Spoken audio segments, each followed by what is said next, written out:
दोस्तों, वैसे तो लोगों को रामायण की कहानियों के बारे में पता ही होगा, लेकिन आज के वीडियो में हम रामायण से जुड़े 6 ऐसी अनसुनी कहानियां लेकर आए हैं जिनके बारे में बहुत से लोगों को पता नहीं होगा। अगर आप इन अनसुनी रहस्यमयी कहानियों के बारे में जानना चाहते हैं तो हमारे वीडियो को अंत तक जरूर देखें। नमस्कार दोस्तों, स्वागत है आपका हमारे चैनल जादुई किस्से में। वीडियो अच्छा लगे तो इसे लाइक, शेयर और सब्सक्राइब जरूर करें। पहली कहानी, भगवान श्री राम की एक बहन भी थी। दोस्तों, आप लोगों ने शायद आज तक यही सुना या पढ़ा है कि भगवान श्री राम के 3 भाई थे, लक्ष्मण, भरत और शत्रुघ्न। पर ज्यादातर लोगों को यह जानकर शायद हैरानी होगी, श्री राम की एक बहन भी थी और जिसका नाम शांता था। शांता असल में महाराज दशरथ और कौशल्या की पुत्री थी और आयु में चारों भाइयों से बहुत बड़ी थी। रानी कौशल्या की एक बहन थी, वर्षिनी, और उनका विवाह अंगदेश के राजा रोमपत से हुआ था और विवाह के वर्षों बाद भी उन्हें कोई संतान प्राप्त नहीं हुआ था।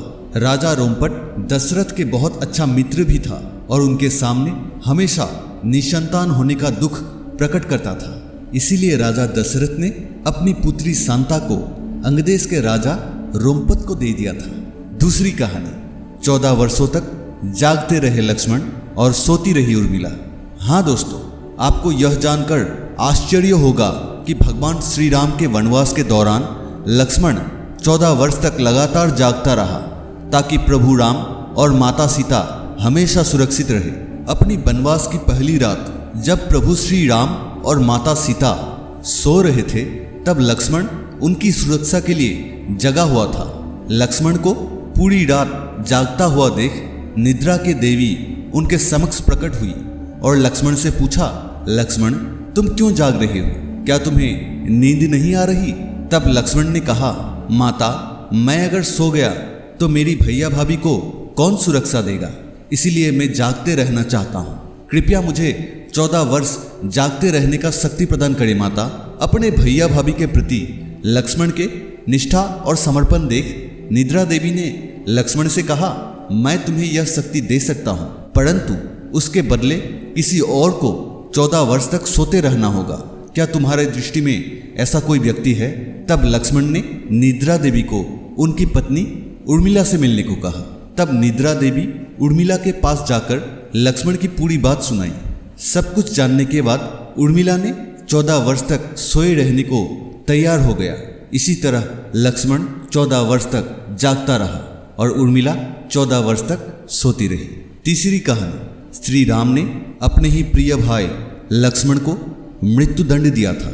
एक दिन यमराज किसी विषय पर चर्चा करने प्रभु श्री राम से मिलने आए थे, परंतु बातचीत शुरू करने से पहले यमराज ने प्रभु श्री राम के समक्ष एक शर्त रखा और कहा, हम दोनों के बातचीत के बीच अगर कोई व्यक्ति आ गया तो आपको उसे मृत्यु दंड देना पड़ेगा। तब प्रभु श्री राम ने उनकी यह शर्त मान ली और लक्ष्मण को द्वारपाल नियुक्त कर दिया और किसी को अंदर न आने को कहा। उसी समय ऋषि दुर्वासा राम से मिलने आ पहुंचे। लक्ष्मण ने उन्हें विनम्रता पूर्वक कहा, इस समय राम भैया किसी से नहीं मिल सकते, कृपया आप कुछ समय प्रतीक्षा करें। इस बात पर ऋषि दुर्वासा अपमानित महसूस कर अत्यंत क्रोधित हो उठे और पूरी अयोध्या को श्राप देने का निश्चय किया। तब लक्ष्मण ने अयोध्या वासियों को ऋषि दुर्वासा के श्राप से बचाने के लिए श्री राम के समक्ष जाकर दुर्वासा ऋषि के आगमन की बात कही। तब प्रभु श्री राम अत्यंत चिंतित हो उठे, क्योंकि अब उन्हें वचन के मुताबिक अपने भाई लक्ष्मण को मृत्यु दंड देना पड़ेगा। इस धर्म संकट से निकलने के लिए प्रभु श्री राम ने ऋषि वशिष्ठ से मिला और उनसे इस गंभीर समस्या का समाधान का कोई उपाय मांगा। तब ऋषि वशिष्ठ ने राम से कहा, आपको अपना भाई लक्ष्मण का त्याग करना होगा, क्योंकि अपने प्रिय व्यक्ति का त्याग करना या उसको मृत्युदंड देना दोनों एक समान माना जाता है। इसके पश्चात प्रभु श्री राम ने लक्ष्मण को त्याग करने का निर्णय लिया। जब लक्ष्मण को श्री राम के इस फैसले के बारे में पता चला तो उन्हें बहुत दुख हुआ और उन्होंने अपने भैया से दूर रहने के बजाय जल समाधि लेना ही उचित समझा। चौथी कहानी, रावण की बहन शूर्पणखा ने रावण को दे दिया था सर्वनाश होने का श्राप। दोस्तों, आप लोग शायद यह जानते ही होंगे कि जब लक्ष्मण ने शूर्पणखा के नाक काट दिए थे तब रावण अत्यंत क्रोधित हो गए थे और माता सीता का हरण कर लिया था। परंतु आप में से ज्यादातर लोगों को यह नहीं पता कि इसी शूर्पणखा ने एक बार रावण को उसका सर्वनाश होने का श्राप दे दिया था। शूर्पणखा की विवाह राजा कालकेय के सेनापति विद्युतजिह्न के साथ हुआ था। जब रावण विश्व विजय अभियान के लिए निकला तब उनको राजा कालकेय ने युद्ध की चुनौती दी।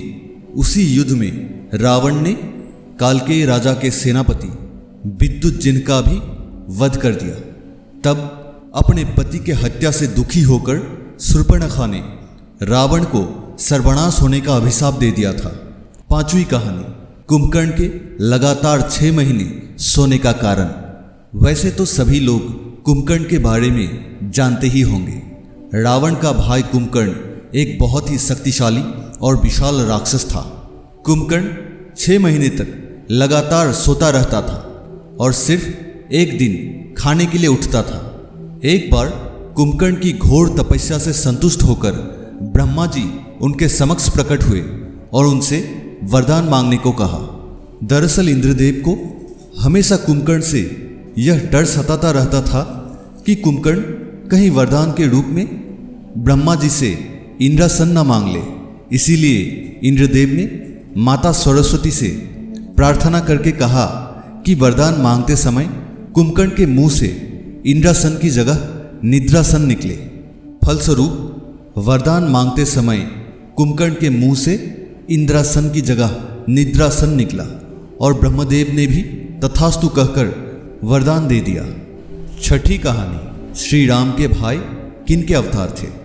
दोस्तों, हम सबको यह तो पता है कि प्रभु श्री राम भगवान विष्णु के अवतार थे, लेकिन हम में से ज़्यादातर लोगों को यह नहीं पता कि उनके भाई भरत, लक्ष्मण और शत्रुघ्न दरअसल किनके अवतार थे।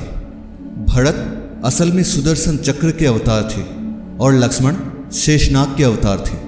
माना जाता है कि शत्रुघ्न विष्णु के हाथों में धारण किए गए शंखशैल के अवतार थे।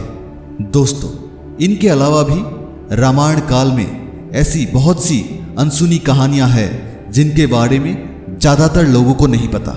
दोस्तों, ऐसी ही अनसुनी, रोचक और जादुई किस्से सुनना अगर आप पसंद करते हैं तो हमारे चैनल को जरूर सब्सक्राइब करें। धन्यवाद।